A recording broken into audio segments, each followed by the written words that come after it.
अध्याय 1 भारत का संविधान। सबसे पहले तो ये पता होना चाहिए संविधान किसे कहते हैं। तो किसी भी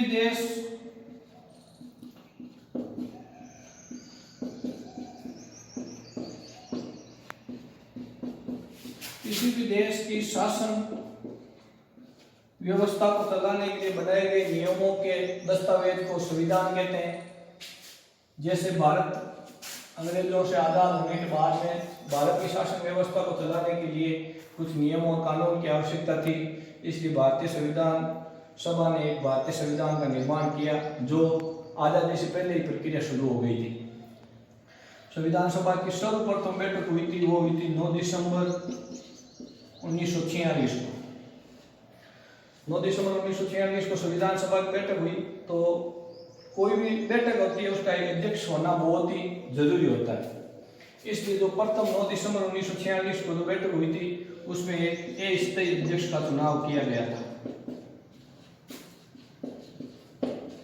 अस्थायी अध्यक्ष डॉक्टर सचिदानंद सिन्हा को बनाया गया। ये 9 दिसंबर 1946 को प्रथम बैठक के दिन अस्थायी अध्यक्ष बनाया गया था।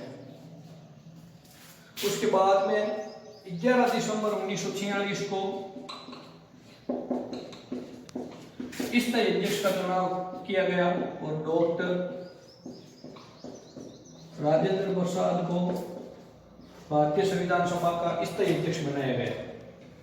उसके बाद में हमारे भारतीय संविधान निर्माण की जो प्रक्रिया शुरू हुई वो उसमें टोटल समय 2 वर्ष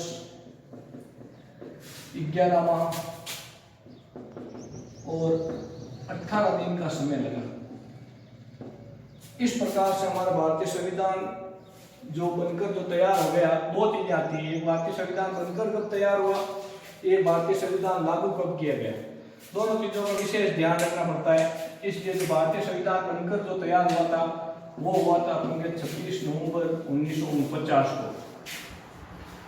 26 नवंबर को संविधान दिवस के रूप में भी मनाते हैं। 26 नवंबर 2015 को है जो पहला संविधान दिवस मनाया गया था।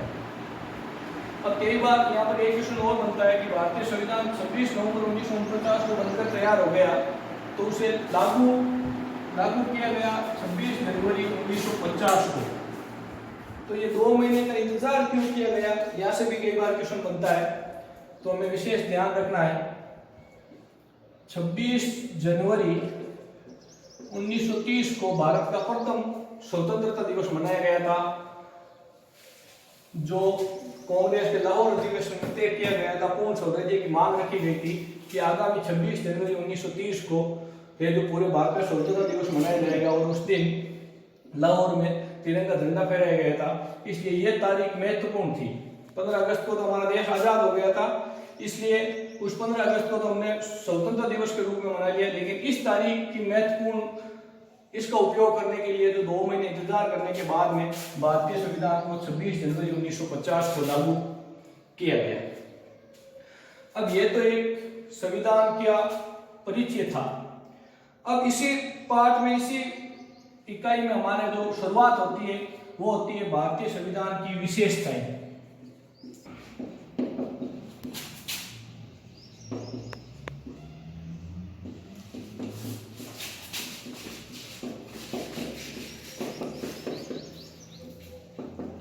भारतीय संविधान की विशेषताएं।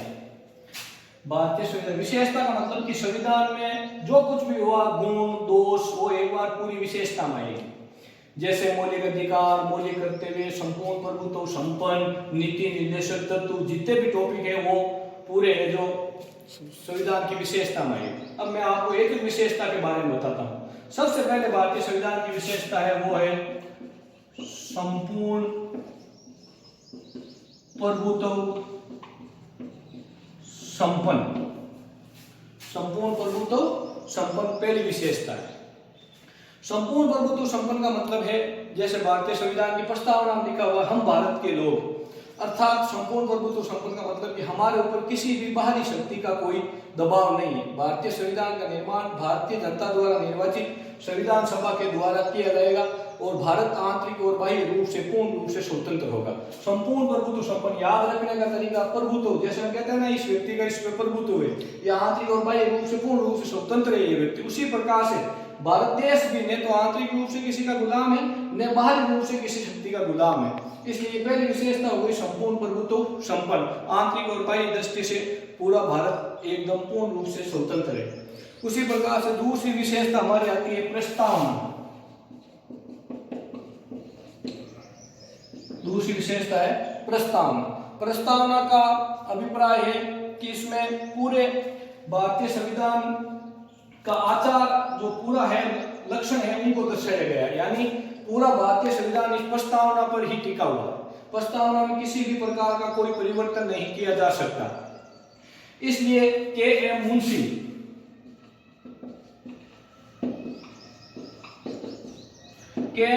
ने इस भारतीय संविधान की प्रस्तावना है उसको भारतीय संविधान की राजनीतिक कुंडली कहा है।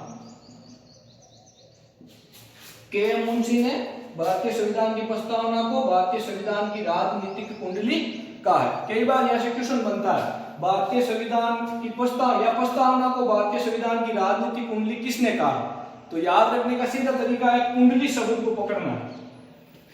रटने से याद नहीं होती, पॉलिटिकल टॉपिक से याद होती, कुंडली को पकड़ना। कुंडली में क्या है? के से आपको याद रखना पड़ेगा के.एम. मुंशी।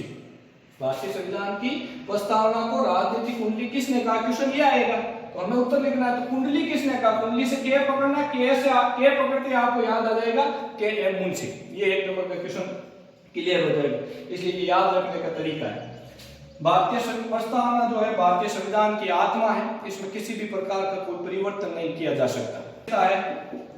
वो है विश्व का सबसे बड़ा या विशाल संविधान। तीसरी जो विशेषता है वो है विश्व का सबसे बड़ा या विशाल संविधान। यानी विश्व में भारत के संविधान से बड़ा कोई भी संविधान नहीं, जिसमें 355 अनुच्छेद है, 355 अनुच्छेद है, 22 भाग है, 12 अनुसूचियां हैं और 5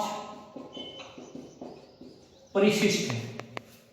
इतने किसी भी विश्व के किसी भी संविधान में इतने अनुच्छेद नहीं है, इतने भाग नहीं है, इतनी अनुसूचियां नहीं है, इतने परिशिष्ट नहीं है। इसलिए ये तीसरी विशेषता है विश्व का सबसे बड़ा संविधान, विशाल संविधान। तो हम वहां पर विशेषता तो लिख देते हैं, लेकिन हमने लिख दिया विश्व का सबसे बड़ा संविधान, तो उसमें बड़ा क्यों है? इसलिए हमें लिखना पड़ेगा 355 अनुच्छेद है, 22 भाग है, 12 अनुसूचियां है, 5 परिशिष्ट है। अब यहाँ से अलग भी क्वेश्चन पूछा जा सकता है, सीधा ये भी क्वेश्चन पूछा जा सकता है भारतीय संविधान में कितने अनुच्छेद है? 355 अनुच्छेद। कितने भाग है? 22 भाग। कितनी अनुसूचियां हैं? 12 अनुसूचियां, 5 परिशिष्ट। इस प्रकार से ये याद रखना बहुत ही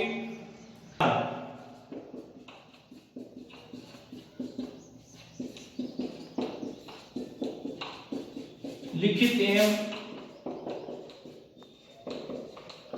निर्मित संविधान।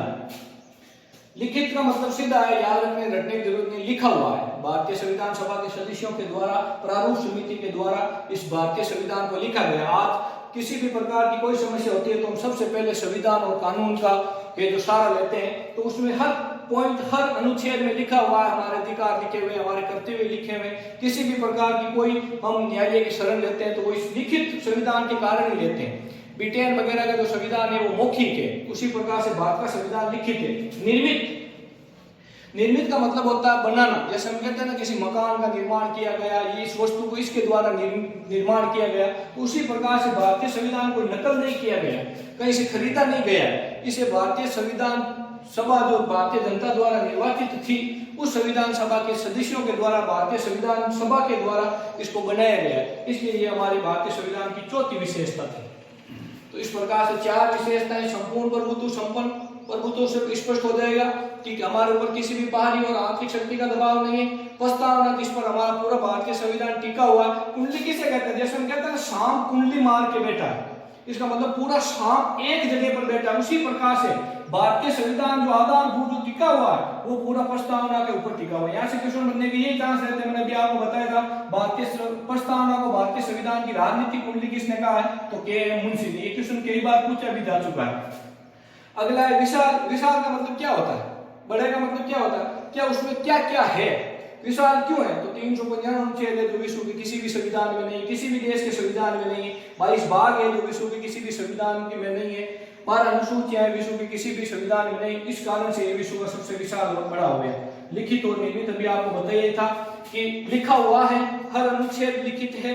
उसी प्रकार से निर्मित, ये कहीं से नकल नहीं की गई, खरीदा नहीं गया, भारतीय संविधान सभा के द्वारा इसका निर्माण किया गया। कुछ बड़ी विशेषता है। मौलिक अधिकार और कर्तव्य, ये यहां से बहुत सारे क्वेश्चन बनते हैं। जैसे मौलिक अधिकार का कई बार मौलिक अधिकार जो भारतीय संविधान के द्वारा नागरिकों को मूल अधिकार जो प्रदान किए गए हैं, जिसे कोई भी सरकार हनन नहीं कर सकती, कोई भी उनमें किसी भी प्रकार का फेरबदल नहीं कर सकता, कोई भी उनका अतिक्रमण नहीं कर सकता, वो अधिकार मौलिक अधिकार कहलाते हैं। चाहे मौलिक अधिकार के हो चाहे मूल अधिकार के हो, एक ही बात है। अब हमारे यहाँ से कई बार क्वेश्चन बनता है कि भारतीय संविधान के मूल में कितने मौलिक अधिकार थे? मूल का मतलब जब भारतीय संविधान बना उस समय कितने मौलिक अधिकार थे? तो हमें ये विशेष याद रखना, उस समय हमारे 7 मौलिक अधिकार थे। 7 मौलिक अधिकार थे, जिसमें फर्स्ट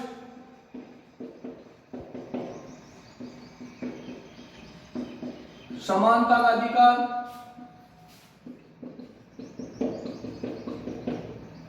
स्वतंत्रता का अधिकार,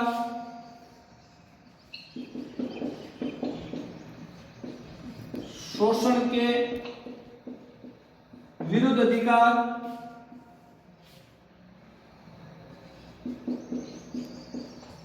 धार्मिक स्वतंत्रता का अधिकार,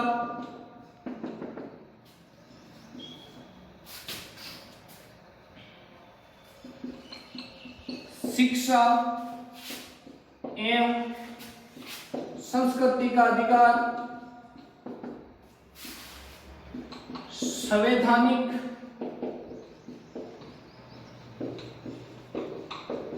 उपचारों का अधिकार, और 7 नंबर था संपत्ति का अधिकार। ये तो थे भारतीय संविधान के मूल में, जब भारतीय संविधान का निर्माण हुआ था उस समय। अब क्वेश्चन आता है भारतीय संविधान के मूल में या जब भारतीय संविधान बना था उस समय कितने मौलिक अधिकार थे? तो हमें लिखने हैं 7। वर्तमान में कितने हैं? तो हमें लिखना है -1 बराबर कितने? 6। वर्तमान में भारतीय संविधान में जो मौलिक अधिकारों की जो संख्या है वो है 6। अब 7 है तो 6 हो गए, तो हटाया कौन सा गया? तो इसमें से एक हटा दिया गया, संपत्ति का अधिकार हटा दिया गया। अब इस संपत्ति के अधिकार को हटाने के लिए भारतीय संविधान में संविधान संशोधन किया गया। ये इंपॉर्टेंट है, याद रखना है। 44वां संविधान संशोधन 1978। कौन सा संविधान संशोधन? 44वां संविधान संशोधन 1978 के द्वारा संपत्ति के अधिकार घटा गए। यहाँ पर कई बार क्वेश्चन आता है किस संविधान संशोधन के द्वारा और कब संपत्ति के अधिकार को हटाया गया? तो 44वां संविधान संशोधन 1978 के द्वारा संपत्ति के अधिकार को हटा दिया गया। तो अब हमारे जो मौलिक अधिकारों की संख्या है तो वर्तमान में वो है 6। इन 6 को हमें अगला जो हमारा चैप्टर है उसमें अधिकारों का एक अलग ही चैप्टर है, उसमें हम विस्तार से इसको समझेंगे। अब कई बार क्वेश्चन पूछ लेते हैं कि भाई कर्तव्य की क्यों आवश्यकता पड़ी? तो आवश्यकता तो भारतीय संविधान का जो निर्माण हुआ था उस समय भी कितने मौलिक कर्तव्य थे? तो कई बता देते 11 थे, 10 थे। हमें विशेष ध्यान रखना है भारतीय संविधान के मूल में या मौलिक संविधान में, या जब भारतीय संविधान का निर्माण हुआ था उस समय भारतीय संविधान में एक भी मौलिक कर्तव्य नहीं था। एक भी मौलिक कर्तव्य नहीं था। तो क्यों जरूरत पड़ी इसकी जरूरत पड़ी अधिकारों को सही ढंग से लागू करने के लिए। जैसे मान लो शिक्षा का अधिकार है हमारे पास, हम स्कूल में आगे, अब कोई बच्चा पंखा तोड़ रहा है, कोई ट्यूबलाइट फोड़ रहा है, उसको कोई मना कर रहा है, तो वो कह रहा है कि मुझे शिक्षा पाने का अधिकार है, मैं तो ऐसा करूंगा। तो हर व्यक्ति अपने अधिकारों का दुरुपयोग करते हुए सार्वजनिक संपत्ति को नुकसान पहुंचाने लगा, देश की एकता और अखंडता को नुकसान पहुंचाने लगा, राष्ट्रीय संपत्ति को नुकसान पहुंचाने लगा, दूसरे व्यक्ति के अधिकारों का हनन करने लगा। जैसे आप तेज आवाज में है जो अपने घर पे संगीत सुन रहे हैं, तो वो संगीत सुन रहे हैं आप, तो किसी ने मना किया तो आगे कह रहे कि मुझे संगीत सुनने का अधिकार है, तू कौन होता है मना करने वाला। इन दृष्टि से ऐसा महसूस किया गया कि व्यक्ति को अधिकारों के साथ साथ में अधिकारों पर कुछ युक्ति युक्त प्रतिबंध लगाने के लिए मौलिक कर्तव्यों की आवश्यकता है। इसलिए भारतीय संविधान के मूल में एक भी मौलिक कर्तव्य नहीं था। उसके बाद में भारतीय संविधान में 42वां संविधान संशोधन 1976 के द्वारा भारतीय संविधान में 10 मौलिक कर्तव्य जोड़े गए। विस्तार से हम इनको अगले पार्ट में पढ़ेंगे। यहाँ पर केवल विशेषता में हमें यही ध्यान रखना है कि भारतीय संविधान के मूल में कितने मौलिक कर्तव्य थे, एक भी नहीं था। भारतीय संविधान में मौलिक कर्तव्य कब जोड़े गए, तो 42वें संविधान संशोधन 1976 के द्वारा 10 मौलिक कर्तव्य जोड़े गए। लेकिन यहाँ पर एक और बात ध्यान रखिए, वर्तमान में कितने मौलिक कर्तव्य है। कई बार ये क्वेश्चन आ जाता है, तो हम देखते हैं, हमें दिमाग में आ जाता है कि 42वें संविधान संशोधन 1976 के द्वारा 10 मौलिक कर्तव्य जोड़े गए तो 10 ही होंगे। नहीं, वर्तमान में मौलिक कर्तव्य जो है वो है 10 + 1 = 11 मौलिक कर्तव्य। ये 11 मौलिक कर्तव्य शिक्षा से संबंधित है। जो हमारे 46वें संविधान संशोधन के द्वारा 6 से 14 वर्ष के बालक बालिकाओं को निःशुल्क शिक्षा का अधिकार प्रदान किया गया, जिसे भारतीय संविधान के अनुच्छेद स्वतंत्रता का जो जीवन जीने का अधिकार उसमें अनुच्छेद 21A में प्लस किया गया। 46वें संविधान संशोधन के द्वारा 6 से 14 वर्ष के बालक बालिकाओं को निःशुल्क शिक्षा का अधिकार जो दिया गया उसे अनुच्छेद 21A में प्लस किया गया। अब अधिकार तो दे दिया गया 6 से 14 वर्ष के बालक बालिकाओं, लेकिन केवल अधिकार से काम चलने वाला है नहीं। माता पिता जब तक नहीं चाहेंगे, उनकी एक जिम्मेदारी नहीं बनेगी, तब तक बच्चा शिक्षा प्राप्त नहीं कर सकता। इसलिए माता पिता का एक कर्तव्य बनाया गया कि 6 से माता पिता अभिभावक संरक्षक जैसी भी स्थिति में हो 6 से 14 वर्ष के बालक बालिकाओं को शिक्षा का अवसर प्रदान करे। अधिकार के साथ में माता पिता का क्या जोड़ा गया, कर्तव्य। तो ये 11 मौलिक कर्तव्य है कि माता पिता अभिभावक संरक्षक जैसी भी स्थिति में हो 6 से 14 वर्ष के बालक बालिकाओं को शिक्षा का अवसर प्रदान करें। तो इस प्रकार से हमारे मौलिक जो कर्तव्यों की संख्या वर्तमान में है वो हो गई है 11। तो हमें ये 3 बातें याद रखनी है। वापस रिपीट कर देता हूं कि भारतीय संविधान का निर्माण हुआ उस समय कितने मौलिक कर्तव्य थे, एक भी नहीं था। 10 कब जोड़े गए, तो 42वें संविधान संशोधन 1976 के द्वारा 10 मौलिक कर्तव्य जोड़े गए। वर्तमान में कितने हैं, तो वर्तमान में मौलिक कर्तव्यों की जो संख्या है वो है 11। नीति निर्देशक तत्व, इन नीति निर्देशक तत्वों का मतलब होता है कि ये हर सरकार की जिम्मेदारी होगी कि वो अपने राज्य में रहने वालों के लिए शिक्षा, चिकित्सा, पेयजल, शुद्ध हवा, पर्यावरण प्रदूषण आदि को रोकने की समुचित व्यवस्था करे। ये हमारे भारतीय संविधान में लिए गए आयरलैंड्स हैं। इनको भी विस्तार से, इनका भी अलग टॉपिक आया हुआ है, हमें ये विशेष ध्यान रखना है। क्वेश्चन बहुत इंपॉर्टेंट क्वेश्चन यहाँ से बनता है कि कॉम्पिटिशन एग्जाम में भी पूछा जा चुका है कि नीति निर्देशक तत्व भारतीय संविधान में किस देश से प्रेरित होकर लिए गए या किस देश से लिए गए, तो हमें याद रखना है आयरलैंड। क्या याद रखना है, आयरलैंड। याद रखने का तरीका है जैसे आपकी क्लास में से किसी एक बच्चे का ननियाल कर देते हैं, कहां पर, आयरलैंड। तो हमें उस बच्चे का ध्यान रखना है कि इसका ननियाल आयरलैंड, इसका मतलब हमें उस बच्चे को देखते याद आ जाता है इसका ननियाल का आयरलैंड। तो हमें नीति निर्देशक तो ये ननियाल गया था तो वहां से लेके आया है, इसलिए ये याद रखने का एक तरीका। कई बार क्वेश्चन आता है और हम भूल जाते, तो ये अब आप कभी भूलोगे नहीं। हर छोटे क्वेश्चन का एक लॉजिक होना चाहिए, एक याद रखने का तरीका होना चाहिए। तो मान लो हमने क्लास में से किसी एक के इस बच्चे का ननियाल आयरलैंड है, ये आयरलैंड गया था, वहां से नीति निर्देशक तत्व लेके आया। ये क्वेश्चन आप फिर कभी भूल नहीं पाओगे। तो क्वेश्चन क्या बनता है, नीति निर्देशक तत्व किस देश से लिए गए, तो आयरलैंड से लिए गए। उसी प्रकार से ये नीति निर्देशक तत्व है जो वाद योग्य नहीं है।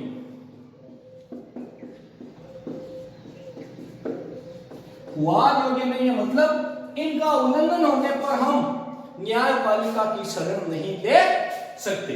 तो नीति निर्देशक तत्व वाद योग्य नहीं है, इनका उल्लंघन होने पर हम किसी भी प्रकार से जो न्यायालय की शरण नहीं ले सकते। जैसे मान लो हम लोग गांव में रह रहे हैं, गांव में बिजली है, पानी है, सब सुविधा है।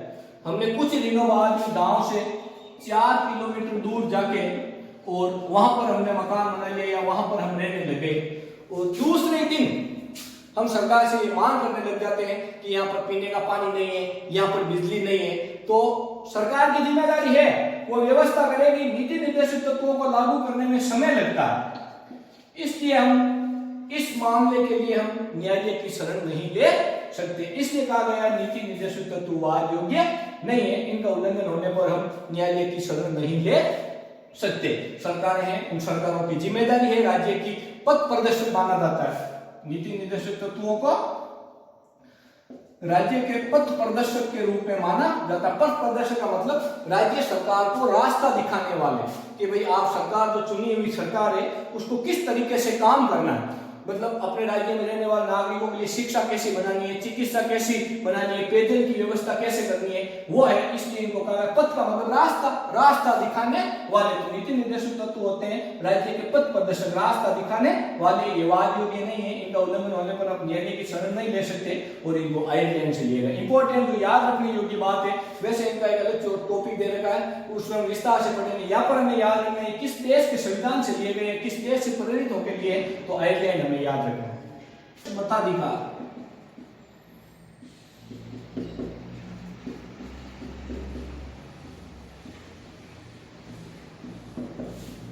वैयक्तिक मताधिकार, सार्वभौमिक वैयक्तिक मताधिकार भी हम इसे कह सकते हैं विशेषता का अंदर, मतलब भारत में रहने वाले प्रत्येक नागरिक को, चाहे वो गोरा हो, काला हो, बौना हो, ठिकना हो, स्त्री हो, पुरुष हो, अमीर हो, गरीब हो, सबको मत देने का अधिकार। और ये विषय व्यवस्था जो है वो भारतीय संविधान के निर्माण के समय ही कर दी गई थी। कई देशों में आंदोलन हुए थे, कहीं पर अमीरों को मत देने का अधिकार था, गरीबों का नहीं था, कहीं पर महिलाओं को मत देने का अधिकार नहीं था, पुरुषों को था, कई तरीके की ये व्यवस्थाएं थी। लेकिन हमारे भारतीय संविधान निर्माताओं ने भारतीय संविधान के निर्माण के समय ही सार्वभौमिक वैयक्तिक मताधिकार की व्यवस्था कर दी गई थी। लेकिन हमें यहाँ पर विशेष ध्यान ये रखना है कि भारतीय संविधान के निर्माण के समय जो भारतीय नागरिकों को जो मत देने की जो आयु थी वो थी 21 वर्ष। ये विशेष हमें यहाँ पर ध्यान रखना है। और वर्तमान में कितनी है आप सबको पता है, 18 वर्ष। 18 वर्ष का प्रत्येक भारतीय नागरिक, चाहे वो गोरा हो, बोना हो, ठिंगना हो, हिंदू हो, मुसलमान हो, अमीर हो, गरीब हो, कैसा भी हो, सबको मत देने का अधिकार। अब यहाँ पर कई बार प्रश्न बनता है कि इस 21 वर्ष को घटाकर 18 वर्ष कब किया गया, तो भी हमें याद रखना का तरीका आना चाहिए। आप बहुत सारे अनुच्छेद, टॉपिक और लॉजिक के बिना आप याद ही नहीं रख सकते। इसलिए सीधी बात है, सीधा क्वेश्चन आता है कई बार, मत देने की आयु को 21 वर्ष से घटाकर 18 वर्ष कब किया गया और किस संविधान संशोधन के द्वारा किया गया। तो हमें विशेष रूप से तो संविधान संशोधन याद रखना जो हुआ था 1989 में। इसमें हमें विशेष ध्यान रखना 21 वर्ष से घटाकर 18, ई लिखते हैं नहीं लिखते, 21 कैसे लिखते हैं, उसी प्रकार से हमें लिखना है। याद रखने का तरीका 61, 21 से घटाना है, इसका मतलब ये तो हमें याद रखना ही है। तो 61वां संविधान संशोधन,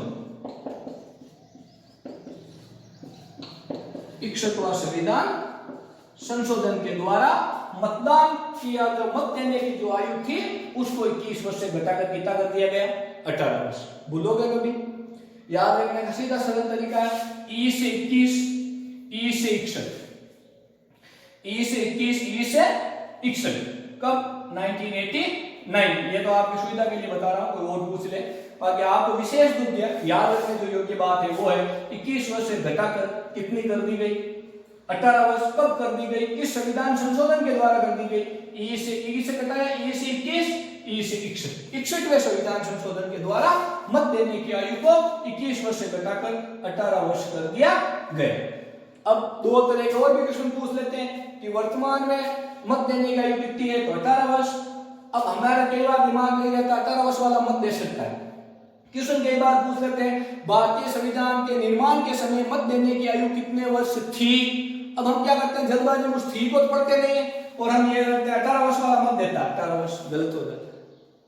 हे और थी दोनों में वर्तमान और भूतकाल में विशेष ध्यान रखना है। कितने वर्ष थी, 21 वर्ष, कितने वर्ष वर्तमान में है आती 18 वर्ष, ये हमें विशेष ध्यान।